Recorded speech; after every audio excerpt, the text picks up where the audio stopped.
It gives me an immense pleasure to welcome you all to the second immersive masterclass curated by the Economic Times ETHRWorld in association with Indeed on the pertinent, the key to inclusive, innovative, and high-performing teams, the what, why, and how of psychological safety by none other than Peter Bray, psychological safety consultant for APAC leaders and DEI experts.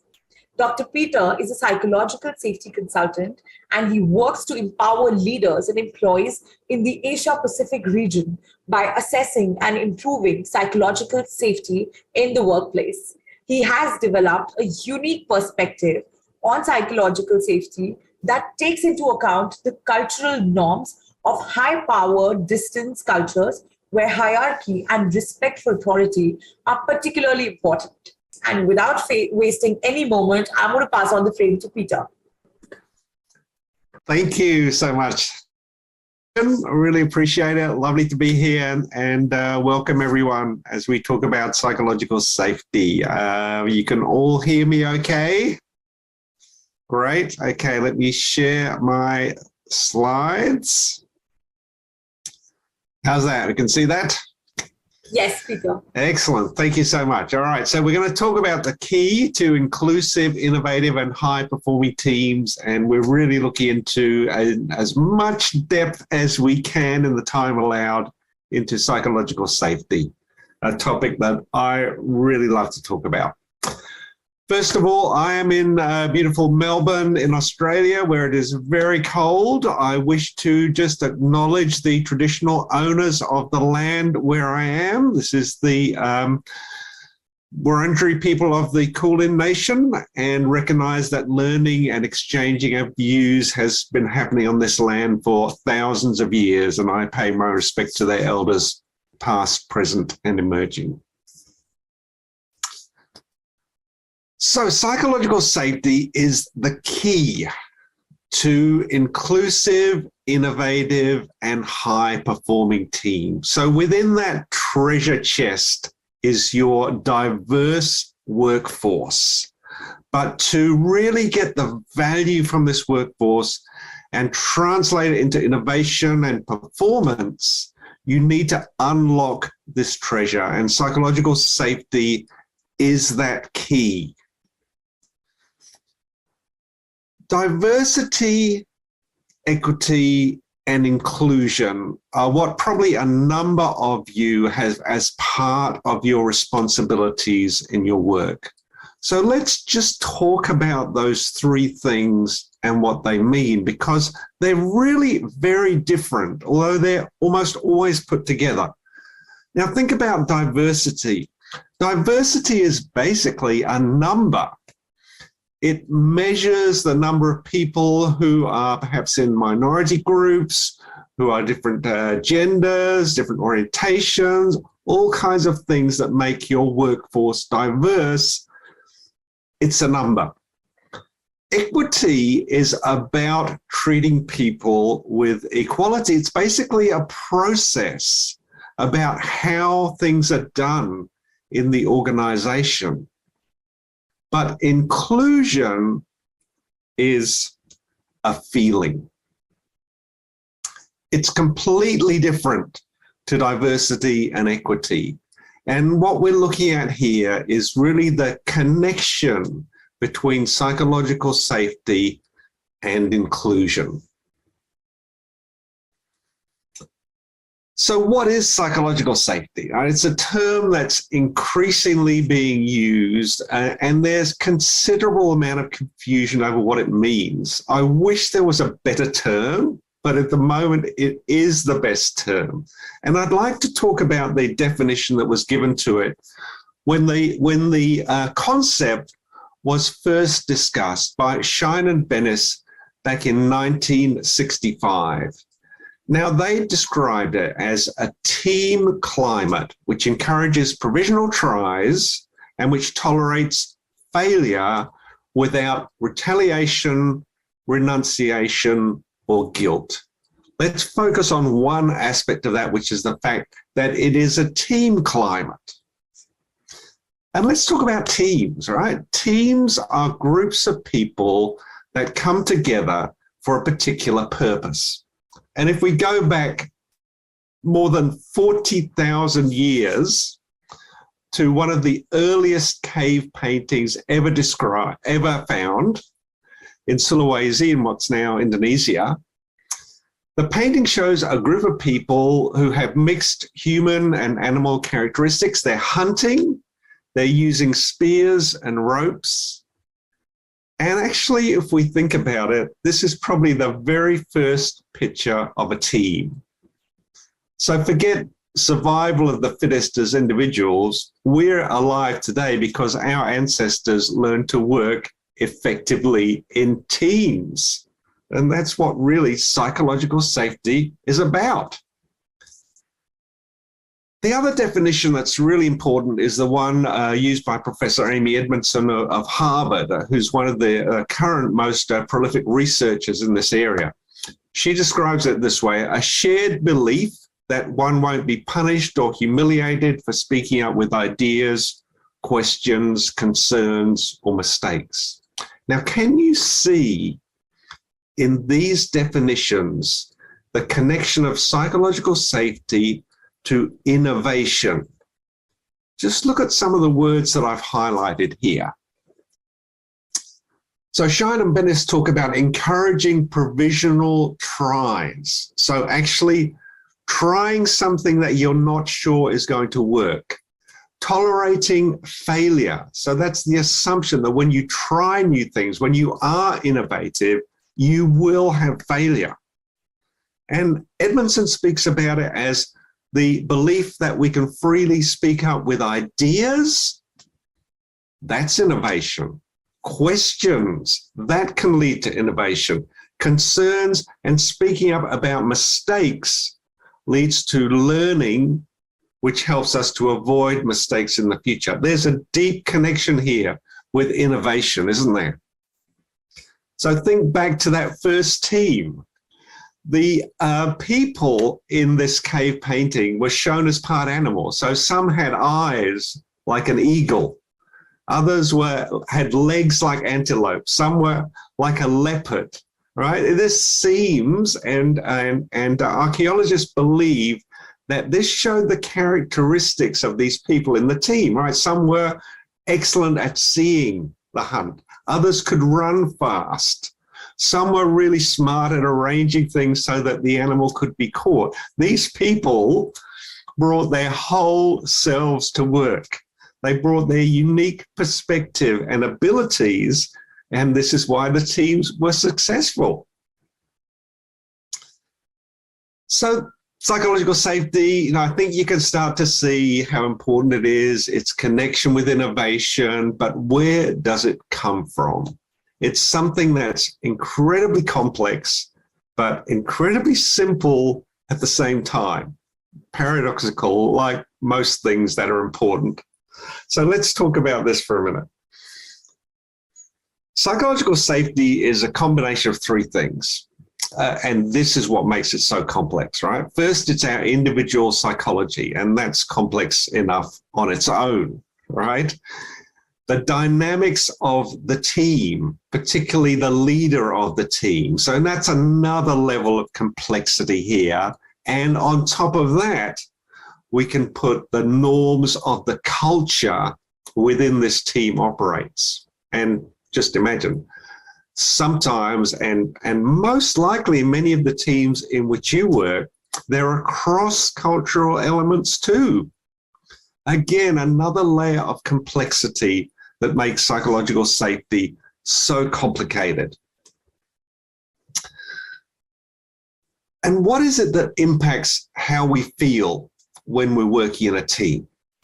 Well, neuroscientists have come up with these conceptual neuro domains, psychosocial domains. They're not literal parts of the brain, but they're concepts that enable us to see how our brain works in social situations. And there are 5 of these. We're going to come back to these in our breakout activity. So first of all, certainty. So our brains work as prediction engines, and we really like it when we know what's coming next. And that applies in all aspects of our lives.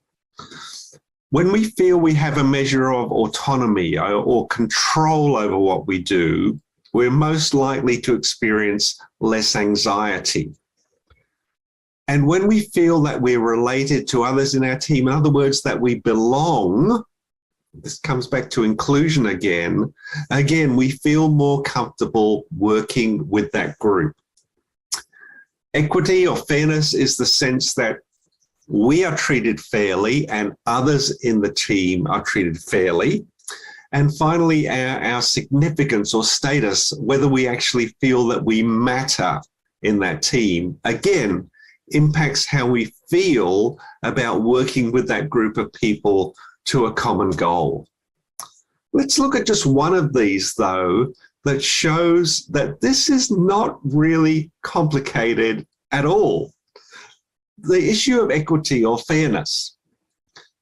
Now, researchers have found that children between 6 and 15 months of age already understand the concept of fairness. They pay more attention if an outcome is unfair, if resources are distributed unfairly, and by the time they're less than a year and a half old, little children prefer to interact with people that they observe are fair, right? So this is why psychological safety is so simple, because we all understand it almost instinctively from when we're born. And this is one of the reasons why it's so important in our teams.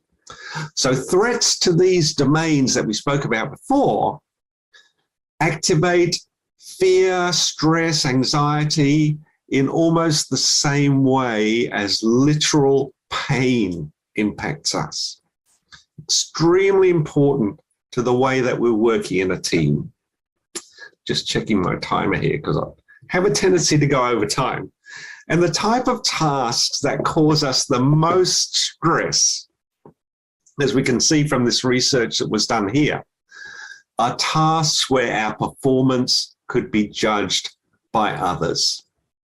Overwhelmingly, the complexity of the task matters less than the fact that we feel that we're being judged. So right now I'm feeling a little anxious. I hope this presentation goes okay. And when it comes to time to ask a question or participate, in the breakout activity, you might be thinking, I wonder if people are going to think my question is silly, right? So that's when our anxiety gets up, and that's when our performance suffers, because any threats to these domains, when they activate fear, stress, anxiety, impact our performance, they impact our mental health, they impact things like unplanned leave, our physical health, cause interpersonal conflict. They impact our ability to learn, to adapt, to create, and be innovative. Someone gave me the example the other day, if you're being chased by a tiger, can you be creative? Well, actually, yes, you can. You can be very creative about getting out of the way of the tiger, but nothing else is going to make much difference to you. So that illustrates well, I think, how these threats to these psychosocial domains really impact performance. So if we reduce those interpersonal threats, we produce greater psychological safety, and we will have better and higher performing teams. I'm not seeing any comments in the chat, but if there are some there, if somebody wants to call them out to me, I'm more than happy to address any questions. But yeah, here I am. Okay, looks good. All right. Sorry, I just skipped a slide there. So why is psychological safety at the heart of teams that perform highly, right? I think we've really looked at why that is the case, but let's look at a bit more detail in this. So looking at Edmondson's belief up the top there, and all the research shows that psychological safety is a leading indicator for greater physical safety. So in other words, fewer accidents, greater engagement. Most organizations measure employee engagement. In fact, they are measuring something that's a trailing indicator of psychological safety. Psychological safety improves learning and innovation, improves mental health, improves performance under some circumstances. We have to talk about that a little bit later. But one of the most interesting things is this happens in all types of teams. Research into medical teams bears this out. Research into hospitality teams bears this out. Teams in the military, teams in construction and mining, law enforcement, just about every kind of team at every kind of level, performance improves when psychological safety is higher. And when we look at learning and innovation, one of the reasons why increased psychological safety improves this is that if our threats to our interpersonal status are removed, we have a greater tolerance for interpersonal risk. Now, learning is an inherently risky activity, right? We believe we understand a situation, but when we learn more about it, suddenly we realize there are things we don't know. That makes us more vulnerable in the group. We're worried we may fail. We're worried we may ask a silly question. But if a team is psychologically safe, we have a far greater tolerance to try new things, to suggest new things, to learn new things. And these other aspects of performance, this slide is about, the kind of things that are going through our heads when we want to be innovative, right? We think my opinion matters. People won't laugh at me. We're listened to in this team. We try things. Maybe we're slow to speak. Maybe we don't like to speak up. But if the team and the leader give us the time and the opportunity to do so, we are far more likely to contribute our unique ideas. So these other aspects of performance, engagement, communication, well-being, all rise when psychological safety rises. And does performance rise too? Not necessarily. You can have a psychologically safe team where everyone feels great, everyone has great ideas, everyone is getting along, but there is no accountability for performance, in which case performance may not rise. So what you need is, what we've developed, particularly for the Asia Pacific region, a combination of respect through psychological safety and accountability. And this is where performance comes from. The performance in all these different areas. And the very good news about this is if you are trying to improve psychological safety in your teams, not everybody needs to come on board at once. According to social science research, there's a thing called the social norm tipping point. So this is when there's a percentage of the group who adopts a positive change, and at this percentage point, it starts to spread to the whole group. So if you have some ways to improve psychological safety in your teams, it doesn't have to apply to everyone immediately. And that percentage, there's various different research that has shown different percentages, but the number is between 3 and 30%. So in a team of, let's say, 45, 50 people, that could be as little as, 2 to 15. So it's not as though everybody needs to change altogether. If a small number within the group adopts an attitude that builds psychological safety, that can spread to the whole team, to the whole organization, resulting in more innovation, greater productivity, and improved performance in so many aspects of work. So that is our overview of psychological safety.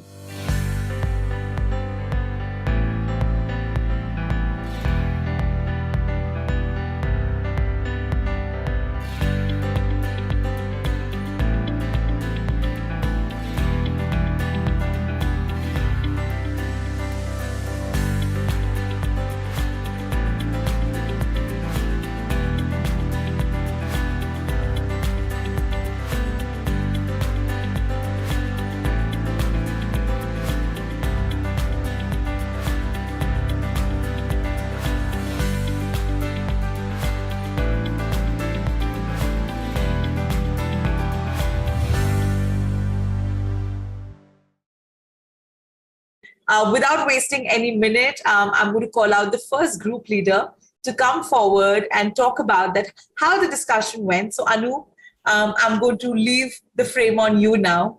What is something that you would like to share with the whole group today?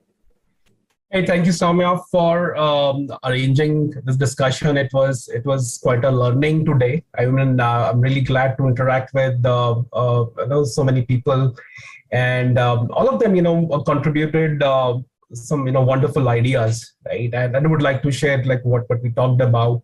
A lot of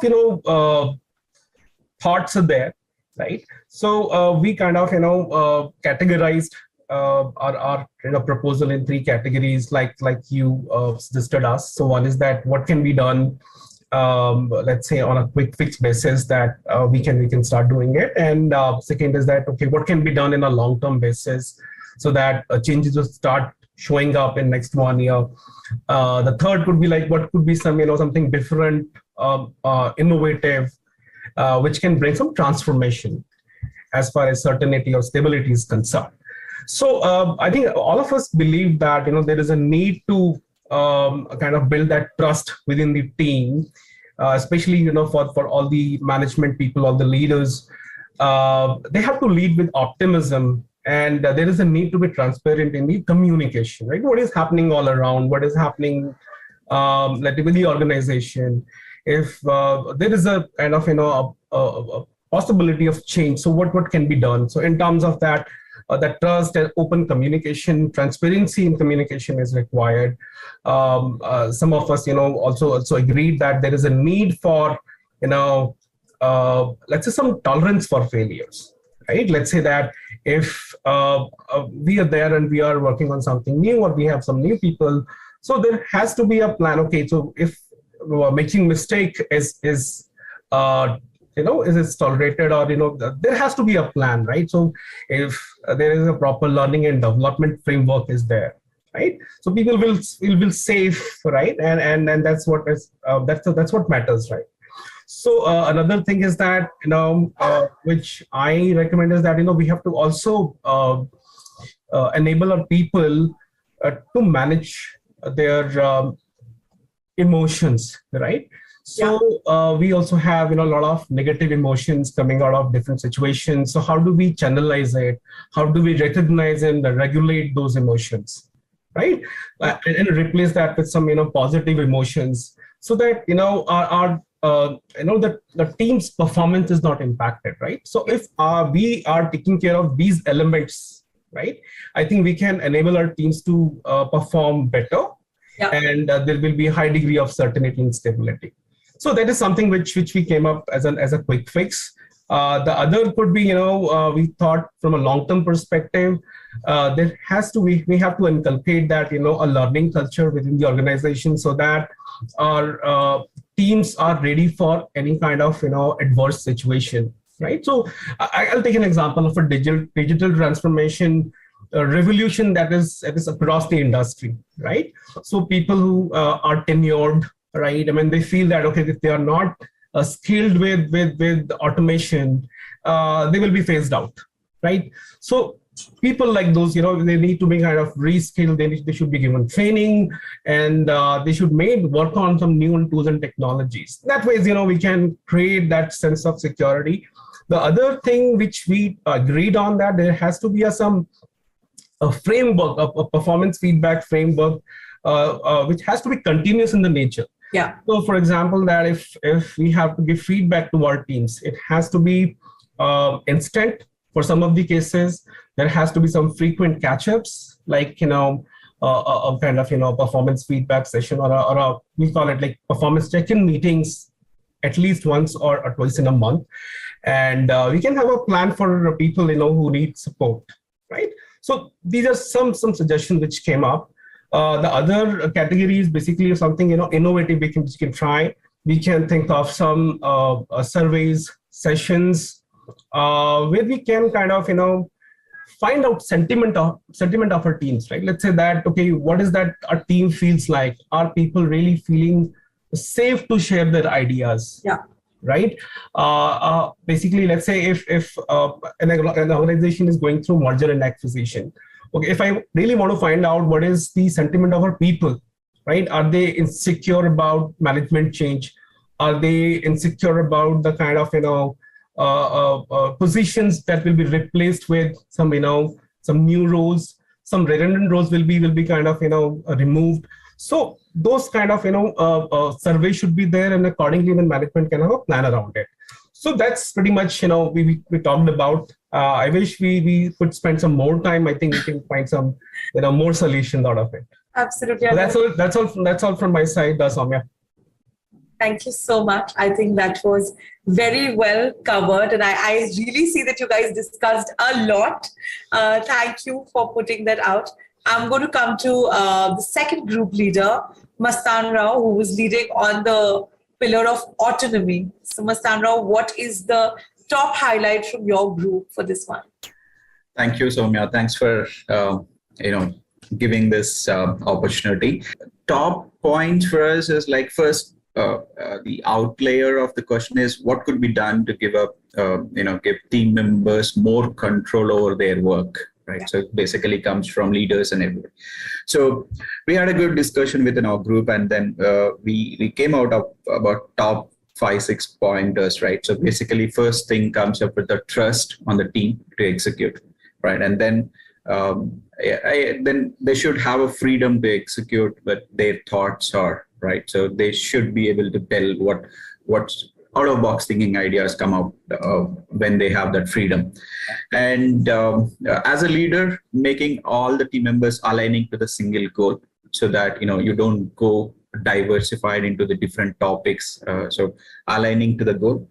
And the other important one is a freedom to fail, right? So we as a leaders, we should give that helping hand, a back and a pat to a team member, saying, don't worry, we are here. We are here to help you learn, so that you have a freedom to fail, and we don't judge by your failures, kind of a thing. And the other two things are like the focus on individual strengths, rather focusing on their weakness from day one, right? We first focus on their strength, so that they start believing in themselves and start doing it what is expected or beyond expected from them. And then as a leaders, we can work around and then trying on their weaknesses to overcome the weakness. The last one is basically being a leader. You'll have to set the culture of non-judgmental or non-biased approach within a team. That is again correlate to the freedom to execute or freedom to fail of individuals, right? So, but we need to openly give that communication and make them aware of that. Don't worry, we are building in a culture where we all learn together. You're not judged by the few mistakes or few failures what you have in the past or what you're going to do it now. So these are the top 5-6 points we discussed and came out of our discussion, Soumya. Thank you. Thank you so much, Mastan Rao. That's great. I'm going to quickly move to group 3. And I was leading that group, and our pillar to work on was relatedness. I think there were certain points that were very similar to everyone who shared it. And I really felt that the plight is kind of shared with everyone. I think the top 2 pointers that we really want to put out as a group is one, that continuous communication with a genuine intent really does the magic in this world where we are breathing in now. That's one thing that most of the leaders in my group shared. Second thing, to just to like an extension of what Mastan Rao shared, that in a way, the conducive culture of top-down communication with the freedom to express and be yourself at work is something that really makes the cut. So if that intention is there, if it's communicated well, if it breathes in your culture of the brand, everyone will feel related, they will feel more included, and they want to kind of bring themselves to the work every day. So that is going to be a sum up from group 3. Just moving very quickly to group 4, which was discussing around equity or fairness, being led by Rohan. So Rohan, I'm coming to you. Thanks, Soumya. I'll also try and be quick. I think the first thing our team did was try and, make sure that we understood that fairness and equity doesn't necessarily mean treating everyone the same, right? It's the fact that different people have different needs. So once that context was set, we were able to approach it in a very, easy to remember manner. One of the things that came out was, and it was highlighted and, repeated by several of the team members, was in different ways, of course, but was transparency. The organizations and the teams need to act transparently in every way. Transparency in pay, transparency in promotion processes. If we can lay out how every single decision is taken and how bands are created for organizations, how bands are set, then we would definitely be much better off and build a much more equitable situation. Particularly because organizations by their very nature can't be equitable, right? They pay different salaries to different people. By the basis of work is pay, and pay is different depending on so many factors. So that's where we started off with. Then, of course, the second thing was communication, right? After being transparent, communication would help us explain why we do things a little differently for everyone. The fact of the matter is, what the team sort of came up was the fact that unfairness necessarily doesn't mean because people were behaving unfair, but it was being perceived as unfair. And communication can overcome that perception by explaining, hey, we did this for this person because of this needs, right? If you need something similar, we can build that out for you as well, or differently. So that brought us to our next thing, which was flexibility. The fact that you can't have one policy for all people. We typically run organizations like that because it seems fair, but there are always going to be outliers, and those outliers will perceive unfairness. And how we define outliers is so nebulous, right? Like I might find myself feel as an outlier. So flexibility from a perspective that we should be able to we shouldn't be restricted by the rules or policies, but rather have them as guidelines and make sure that we're able to accordingly change the policy or change the rules depending on how the situation is. Like COVID forced us to do that, right? We had to throw a lot of policies out that window. Then, of course, a couple of smaller things, set an example, like managers and leaders. People model behaviors on the people they report to. If you are fair, people will also under you will be fair. Not just enough to just create policies of fairness, teach people how to be fair. I know it sounds really silly, but maybe we should be talking to people about what unfairness looks like. As they say, people may not even be recognizing that they're being unfair. So if we can teach them that, maybe they can start being more fair. And of course, basically building a space of psychological safety. There was one point that really came in, which we put out there, but we don't have an answer. And maybe this is something everyone can think. Measuring equity, if possible, right? Like, how would we do that? Because data is crucial. We were just joking that if we go to our boss tomorrow and say, we want to make our workspace a more equitable space, the first question a boss would have is, are we inequitable? Right? So how do we answer that without using some measurement of some sort? So we felt that measuring equity would be necessary, but to be frank, we could not, fathom how it would be done. So I'm just ending it on that note because in fact, opening it up to understand how we could potentially do that. Thank you for that, Rohan. And with everyone's permission, I know we are ahead of the session timing. We'll just take 5 more minutes to sum it up. And I'm going to come to our 5th group leader, Sebastian, who was spearheading this discussion on the pillar of significance. So Sebastian, over to you. Good afternoon, everybody. So thank you, Soumya. Thank you, Peter. I think it was a great session. And, earlier you mentioned that, for want of a better term, we are using psychological safety. I don't think there's a better term. Psychological safety is the term. Because when we were discussing, we realized that and in all of these discussions, we figured that you have to make people fearless. And how do you become fearless when there is some safety net around you, right? So if you talk about construction and physical safety and all of those things we spoke about, so psychological safety is the net that you need to have to become fearless to be able to do what you're meant to do, right? Without feeling the, heat of repercussions and all of that. So I don't think there's any better term. Okay, so we had a fantastic discussion. The group of people that we had so many ideas. And I think, Rohan, you would have also come up with the answer for what you were seeking. Only thing is, I think 12 minutes may have been a little too less. These guys are brilliant. So maybe you should continue the discussion offline and come back with the answer for us too on how to measure equity. I had done this exercise long back on measuring belongingness, and I figured that, it's something so vague that how do you go about measuring something like belongingness, right? So I'm sure we'll come up with an answer for all of that. So of all the things that Peter mentioned, the B that was missing, the belongingness is also there. That's something that's an outcome of all of those things that we do. And again, significant, that's the question that we had. How do you make a team member feel significant? I think that's also, a culmination of all the earlier points. Somebody did put out to me while we were in the discussion and then in the chat that all of these other things matter, because when we see there are so many overlaps in what you all spoke just now, communication and context and everything that you spoke about. So finally, autonomy, all of these things is when the person feels significant. You give them all of the 4 of the above, and that's when they feel significant, right? So there were some very interesting things. Of course, the whole standard big picture, did come up. Everybody wants to show the big picture to the employees for them to be able to, feel important in their jobs. But what we came up with is that you need to give meaning to their jobs, right? While you're focusing on the big picture, how is it meaningful to the organization? How is it meaningful to them personally?